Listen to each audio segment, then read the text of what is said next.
Okay, the dreaded check engine light has just come on.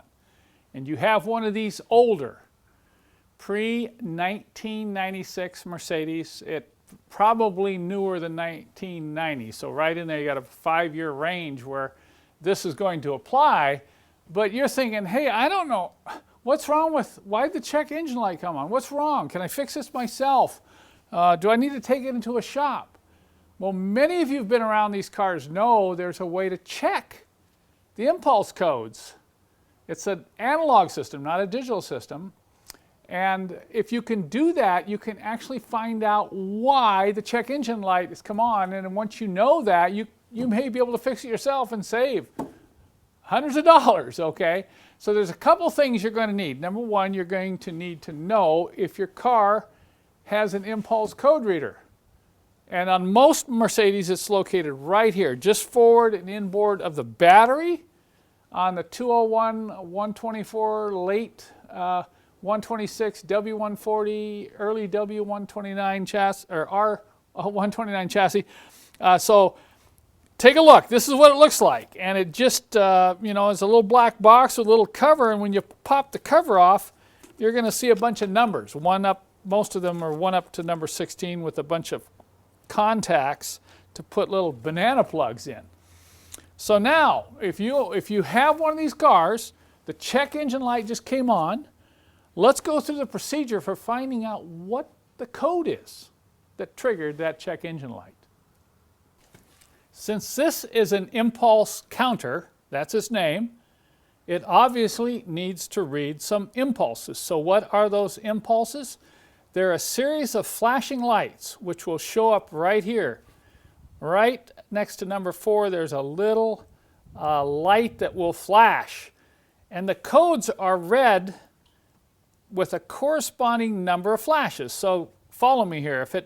If it says, okay, let's say I push the button and it flashes 5 times, well, 5 times means that I have an oxygen sensor problem. Or if it flashes 3 times, it means the coolant temperature sensor may be bad. So what I'm going to try to do, the check engine light's on, I'm going to try to find out how many codes there are. There may be more than one. And the way you set up and activate the impulse counter is you have to push this little button for at least 2, but no more than 4 seconds. I'm going to repeat that. You have to push it for at least 2, but no more than 4. If you push it too long, it won't activate the impulse counter. And then we're going to watch this light, and we're going to read the number of flashes. And when it's done, we're going to do it again, and we're going to keep reading until the number of flashes repeats itself. In other words, if I push it once and it reads 5 flashes, and I push it again and it reads 8 flashes, and then I push it again and it comes back to 5 flashes, that means I've only got 2 codes, 2 service codes I have to deal with. In order to read the impulse code reader, you've got to turn the key on and get power to it. That means get in the car and just turn the key all the way over to the run position. That's the position just before the starter. So let's try it now. I'm going to hold that button for about 3 seconds. 1001, 1002, 1003. Release. 1, 2, 3, 4, 5, 6, 7, 8, 9, 10, 11, 12, 13, 14, 15, 16, 17, 18. Okay, 18. So I have a service code number 18. Let's do it again. I'm going to hold it for 3 seconds. 1001, 1002, 1003. Let's count those flashes again. 1, 2, 3, 4, 5, 6, 7, 8, 9, 10, 11, 12, 13, 14, 15, 16, 17, 18. All right, 18. So it repeated 18, and that means I only have the 1 service code error showing up. Well, that's good. That can at least get it really narrowed down quickly. So what's the second thing we're going to need to pull this off? Let me show you now. Along with having an impulse counter on your particular Mercedes and having read the impulse codes, you're going to need a service code breakdown sheet, okay? If you don't have this, those numbers aren't going to mean much to you. So what I'm looking at here is this is one I have here in my shop. It's the 103 engine service code list. It has 34 service codes, and it has a number of on-off ratio readout codes, which you would read if you had that little plug-in tool that most shops have. And you might want to get that. Those are available on the internet. You can get them on eBay. They're $30 or whatever. You want to pursue this and get more involved in the inner workings of your impulse code reader. You might want to check one of those out. But for the purposes of this video, we're just showing you the simple way to do it using your finger, okay? So I've got an impulse code number 18. By the way, we will include a couple of these sheets along with this video as PDF downloads. And if your particular model is not included, don't worry about it. You can, almost any model, you can Google it. Google your particular year and model, like 1993, blah, blah, blah, and ask for the service codes for your CIS fuel injection system. And you'll usually find a printout that you can just print out and keep with your other manuals that you have for your car. So let's talk about what number 18 says, okay? It says faulty idle speed air valve current. And I looked at that and I thought, well, that makes sense. Just 2 days ago, I was trying to find what was causing a high idle speed at startup with this engine. And I actually unplugged the idle speed controller. I unplugged it, and that was the way I was troubleshooting the problem, and I left it unplugged while the engine ran for a while. So obviously, this little counter's pretty smart, isn't it? It knew there was something wrong with a circuit going to the idle speed control valve right underneath the air cleaner here. So now I've plugged that back in. I fixed the idle speed problem. So I don't suspect I'm going to have another issue. I'm going to just clear the codes, or clear the code, and then I'm going to drive the car.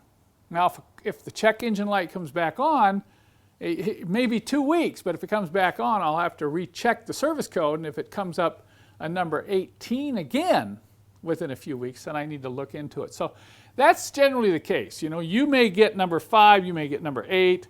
Number 8's a faulty EHA valve current situation. Here's another one.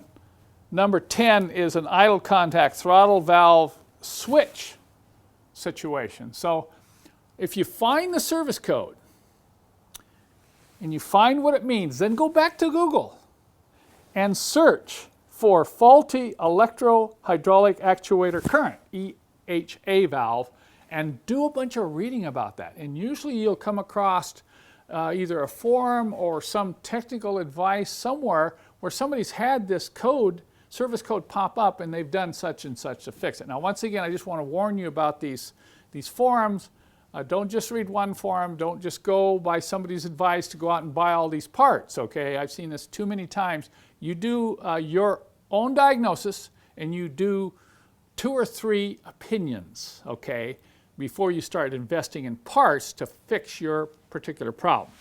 Okay, I hope that's helpful. I'm not going to go over every single service code in this video, but I've given you enough information. This is a basic intro video where you can be comfortable. A lot of people are afraid of this little black box here. They don't know what it is. They don't know what to do. They're worried it might hurt something. But you saw previously just how easy it is to get the service code out. Now let me show you how to clear it and get rid of that check engine light. Okay, follow along as I explain this.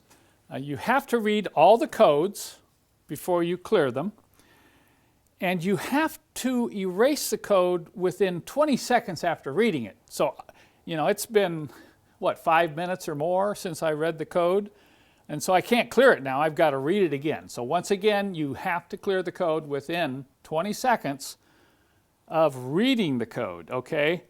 So what we're going to do is we're going to read the code again, and then immediately after the code is read, we're going to depress the button. We're going to depress the button for about 6 to 10 seconds. So we're going to do 8 seconds, all right?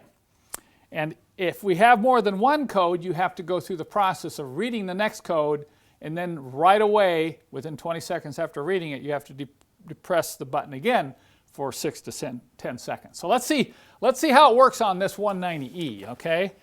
All right, so let's go ahead and push this for 3 seconds and read the code again. 1, 2, 3. Okay, I don't need to count. We know this. We know the number on this one, so we'll just let it run here until it ends. So you've got 20 seconds here, so you don't really have to, panic.